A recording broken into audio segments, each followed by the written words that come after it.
Some are calling it a tumultuous week for the game industry. Others have called it just desserts. This past week, the game industry has suffered a few blows in the AAA space. Electronic Arts suffered a major stock drop.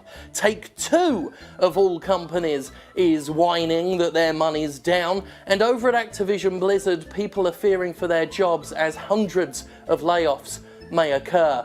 What's going on? We want to talk about all of these things today, but first, I want to talk to you about BuzzFeed. BuzzFeed recently laid off 15% of its staff, killing off roughly 220 jobs. Rather than do so because it's failing, however, BuzzFeed jettisoned hundreds of employees because it's successful. These layoffs were not the result of a tanking business, but a business that's making gains and only wants more. In fact, throughout 2018, BuzzFeed made damn near $300 million in revenue. No loss for the company, yet BuzzFeed has immediately taken to shaving its staff down as if the company was tanking. Staff that included people who helped produce major breaking news for BuzzFeed, giving BuzzFeed News a major boost. BuzzFeed CEO Jonah Peretti justified the layoffs as a necessity for long-term success, but in doing so effectively exposed the annoying, destructive problem at the heart of the corporate world. That problem being, success isn't enough to be successful.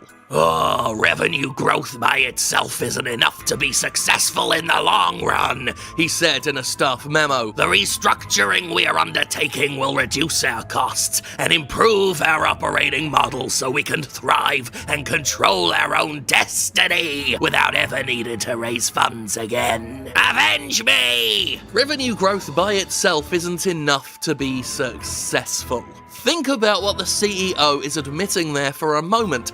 After years of me saying that making money isn't enough for companies because it's not every last conceivable penny in the world, Jonah Peretti more or less just says so out loud. The reason for companies to exist, I'm often told by people defending them, is to make money. And if making money isn't enough to be successful for a company when that's all it exists to do, then what the fuck is? BuzzFeed is growing, but as it grows, it's cutting its staff and offering premium membership programs to its audience in an effort to scrape more money from the bottom of the pot. And we know why. Because investors such as NBC, who pumped $400 million into BuzzFeed, expect returns on their investment, and they expect those returns to be ever expanding. BuzzFeed's been planning to go public since 2017, but those plans were scrapped when it hadn't been growing quickly enough. It's growing for sure, but it missed its $350 million revenue by $90 million through 2017, which was painted as a disaster for the company despite increased revenue and audiences. Hitting $300 million this past year represents solid financial growth, and yet according to the executives, growing isn't good enough. And it's because companies are only interested in making every last conceivable and inconceivable penny. All the money. More money than has ever been made. More money than could even possibly be made. This is why you will always see dramatic cutbacks and layoffs, no matter how rich and successful a company is. In fact, the more successful a company is, the more inevitable layoffs start to look. The more they make, the more they want, and they will do anything to get it. They will gut their own employees with rusty shears if that's what it takes. And once they start gutting, they won't ever really stop, because ultimately what corporations want is logistically and physically impossible. That long-term success Jonah Peretti wants isn't actually real. It's a myth. Because the end game of thoroughly unchecked capitalism is to have no end game, to keep making more and more money in perpetuity. Not just making money forever, but making exponentially more money year after year. Do better than last year, and do better than this year next year. But this is all part of a ritual anyway. Get in and get out. Many video game executives themselves have that attitude. Most of them don't give a shit about games. They're in there to make their money, and they'll bail when it fucks up. And this is all working as intended, by design. It looks like a total mess of scraping and scrabbling and scuttling away, but apparently this is doing it right. What investors want out of a company is both rapid and infinite growth. They don't just pour money into companies in the hope of a tidy return. They want to see their investments grow and grow and grow as quickly as possible, any threat to that, and they behave like it's the end of the world, which happens often because everything has a limit, there's always an upper ceiling, and when those limits are hit, investors retreat quickly. We recently saw this play out with Electronic Arts. On February 6, 2019, EA suffered its worst decline in over 10 years, with shares dropping by 13.3%. This is because EA failed to meet its sales estimates for the holiday season, in particular selling quote-unquote only 7.3 million copies of Battlefield 5 instead of 8.3 million. A few months before then, Activision saw a 9% stock drop off the back of Black Ops 4 because the game quote-unquote only made $500 million in 3 days, fittingly selling the 8.3 million copies that EA wanted for Battlefield 5. Both Blops 4 and BF5 were successful in their own right, but in the eyes of the publisher and the investors, they were disappointing failures, because despite making money, they weren't making more than ever before. And all of this is happening during a period where both EA and Activision have been raking in billions upon billions in revenue. In fact, at the same time the successful launch of a video game was tanking Activision's stock,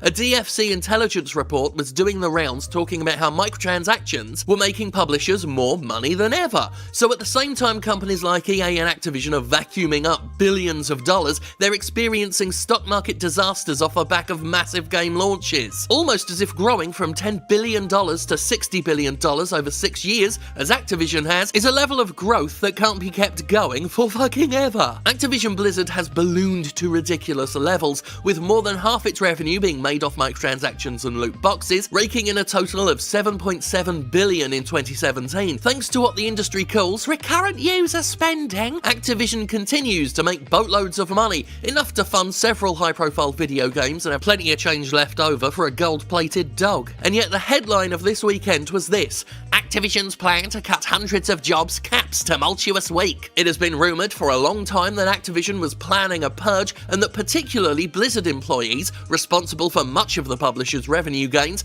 had been worried and stressed for a long time, unsure if they'll have jobs for long. It's the perfect kind of environment in which to create games, right? You want to be stressed and worried about your job when you're making art. Reports suggest that true to... Sorry.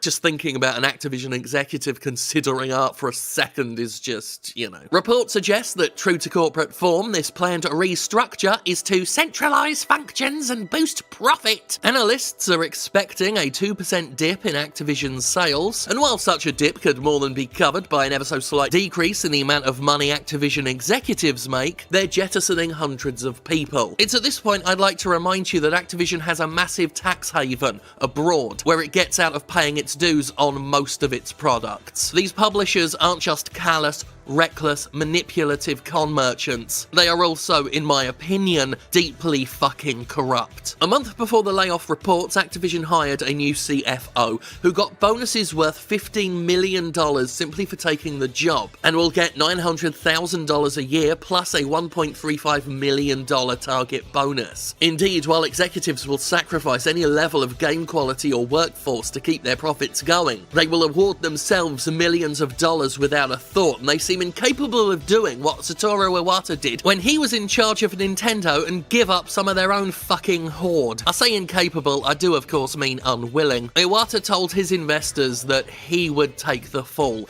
that he would take the hits, that he would take responsibility whenever his company didn't perform as expected. You look at all these other fucking executives who blame everything but themselves when their companies fail, who take steps to avoid any accountability or any dues paying whatsoever. You look at them and you're looking at a shower of fucking cowards. The only thing that trickles down in this economy, friends, is dribbling, watery cum. Such is our fucked up economic system that the more successful you are, the more you endanger yourself, because there's literally no end game here, because you're expected to only ever keep growing. The faster you expand, the sooner you find yourself hitting your head on the ceiling. The amount of money microtransactions have made for publishers is dizzying, and the growth has been uncontrollably fast. In the past few years, revenue soared for many major so-called AAA game publishers. The incredible rise of live services and incremental purchases purchases has contributed to the illusion that rapid growth is forever sustainable. But now we're starting to see the limits getting stretched, the glamour wearing off, and as you can see from Battlefield 5, it only takes one perceived failure for the investors to scurry away like roaches. Scamper, scamper, scuttle, scuttle. Indeed, these are tumultuous times for the AAA game industry because they're having to lie in the bed they've made for themselves. The chickens may very well be coming home to roost, and the result will be a lot of stones being squeezed as hard as possible in the hope a bit of red comes out. Game companies have grown so quickly after the microtransaction boom, they've only made things harder for themselves, because now they're expected to do it again, and again, and again, and again, and again. Had they grown more slowly but more steadily, they'd still reach an upper limit eventually, but they'd have at least given themselves a fuckload more time, and that's really all massive companies can do. Buy themselves time until the next get richer quicker scheme comes along, if it comes along. And companies are failing at that now. As I record this, reports are coming out that say Activision's value as a company has halved in 4 months. EA and even Take-Two Interactive have reported disappointing earnings, and while it's tempting to celebrate the setbacks of these fucking parasitic games publishers, it's not like the executives who made all the decisions that put us here will really feel the consequences of any of this. It's, again, the staff at the bottom rungs, the ones who aren't making the decisions, but are eating layoffs as a result of the decisions made at the top. No lessons will be learned here. No lessons are learned at all. In fact, these publishers are preferring to blame Fortnite because that's mega successful. Not their own unsustainable growth. They're looking at Fortnite and saying that's mega popular, it's eaten into our earnings. And there may very well be truth to that. Games are in competition with each other all the time, whether they want to be or not. And there are other factors as well. The companies do put some blame on themselves as an entity, and there are factors such as Activision basically losing Destiny because Bungie got the full rights to it. There are lots of factors that can be blamed for the short-term problems that the industry is in, but it's only in the short term. There's not much consideration for the overall long-term broken issue. The one thing that's been saving Electronic Arts recently is Apex Legends, a free-to-play shooter, not a $60 game with free-to-play microtransactions added in. I've said for many years now that if a company like Activision or Electronic Arts wants a free-to-play model, they should just make a free-to-play fucking game. And look what Respawn has done to help bail Electronic Arts out. So maybe these luxurious, decadent, so-called AAA video game publishers, with their obscene monetization that's not helping them, could simply consider the fact that they are a complete fuck dump. This is why it's frustrating, because no matter how much the value of a company decreases, no matter how disappointing the earnings, shit won't actually change because, again, this is all doing what it's supposed to be doing. And nothing about this is reasonable, because you can't expect reason from people who are already mega rich and want to be a bit more rich all of the time. When you're dealing with that level of greed, I don't think you're dealing with wholly rational thought, which is probably why the market's so fucking volatile. Let's have a play exercise. Let's take this to a ridiculous extreme, just for fun. Imagine you've made not just the world's most popular product, but the fucking water of products. Something everyone both wants and needs, and unlike water, it's something everyone can afford. I was making a point there about how some people can't even afford water now, but we're having a fun play exercise. Let's not worry about how truly fucked some people are getting. So anyway, you've made this amazing product that everybody, literally everyone in the world wants. I don't know, it's like a small plastic elephant that tells you the time with Edward James Olmos's voice. Somehow, literally everybody in the world has fallen so in love with this plastic elephant, they've scraped together the cash to buy it for $620. Even if you somehow managed to make a product that literally every single human being in the world purchased at asking price, if you could somehow put this product in every pair of hands on planet Earth, investors will ask how you top it next year. There's no point of satisfaction. All you can do at that point is what we've seen every company inevitably do. Lay off the staffers who worked on the plastic elephant to save money. Introduce newer elephants with more features and more voices, maybe Deborah Messing's. Deliberately plan for older elephants to become obsolete. Even design the elephants to become more useless over time. Like they did with my so-called smart television! Introduce in-elephant purchases to make more money from people people who already bought it, then take out some of the new features and reintroduce them at an additional premium price. But don't lower your executives' huge salaries. This is why it's such utter bullshit when corporate defenders try to justify things like microtransactions as a necessity to keep people employed and keep games being made at high quality. If you believe that, you're fucking naive, and that's me putting it very kindly. What you believe is bullshit, because despite major booms in the industry, layoffs keep happening, Activision, microtransactioned out of the fucking arse as its games are, is sharpening its axe for hundreds of jobs. Microtransactions are only becoming more widespread and exploitative.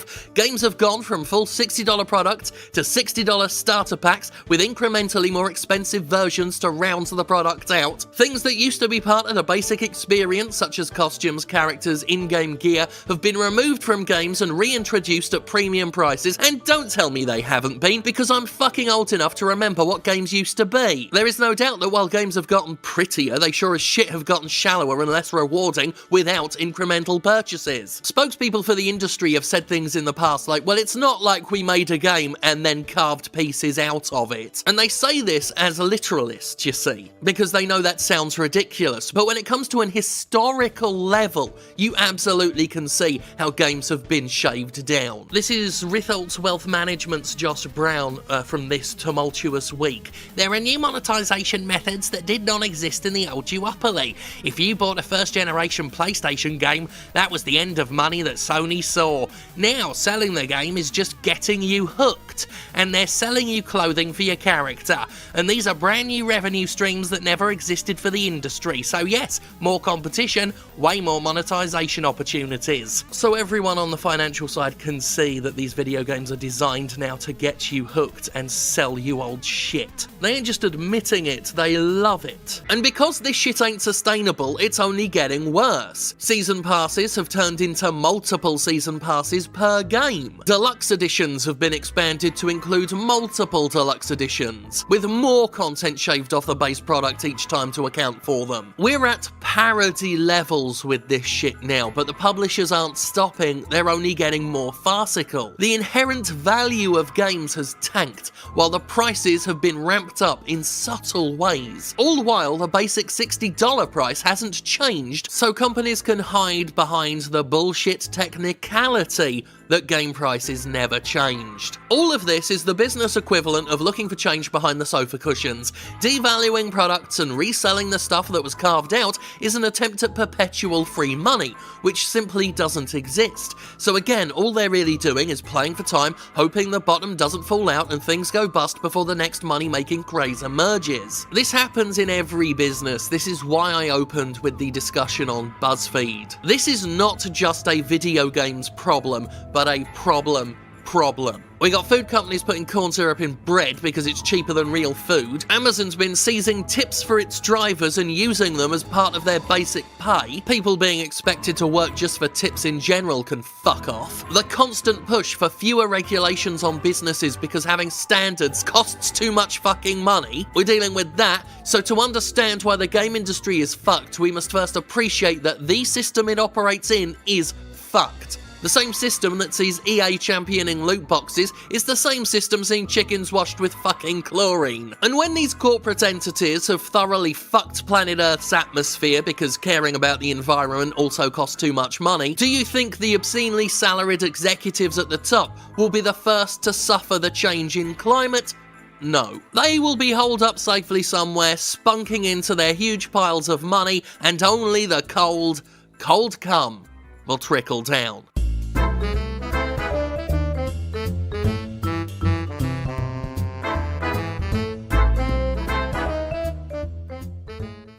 It's not even safe over at Patreon, you know, the very site that funds this show. Jack Conte, CEO of Patreon, was talking about similar things to BuzzFeed, about how they have to expand their business and find new revenue streams. So I'm kind of dreading we'll see a sort of Patreon premium bullshit thing occur there, because nothing is ever safe. Here's a TV that looks like an apple. It's a fucking mess. But before we go, I do want to bring up Apex Legends again. A game which I'm enjoying very, very much, I must say. And I do just want to focus once again on the fact that after all of these years of game companies putting their microtransactions into $60 games, making their fee-to-pay games, while people such as myself criticise them by saying if you want free-to-play economies, make free-to-play games. But for all of that, all of their attempts to double, triple, quadruple down on their money sources, you know, $60 games with your season passes, your DLCs, your tie-ins, your pre-order bonuses, your microtransactions, your loot boxes, they tried to have everything. They wanted it all, because that's what these publishers want. They always want it all. And along comes Respawn Entertainment, making Apex Legends, Electronic Arts, no hand in the design, also quite telling. And it's pretty much the thing that's bailing EA out right now. It's the thing that's saving Electronics' arse. I don't know why I said Electronics'. Electronic Arts' arse. Electronic arse. They're saving an Electronic arse because it's a free-to-play game. And there are elements of that monetization I don't like. Something that's stopping me throwing microtransactions at it, which I would gladly do because I enjoy it very much, is the presence of loot boxes. You know, that's my only response to that. But it is a free-to-play game. It's a free-to-play game that has a free-to-play economy. It's what a free-to-play game should ideally be. Free-to-play, not these games that charge $60 and then try and lump in every fucking monetization element they can. That's not helped the game industry out. Doing it the normal fucking way may very well. It might be time to go back to making games and selling games. It may be time to go back to free-to-play economies in free-to-play games. It might be better, and I'm just spitballing here, it might be better if things weren't fucked up and weird and convoluted and contrived and overly complex, and you just sold video games. It might help you out, thank God for me.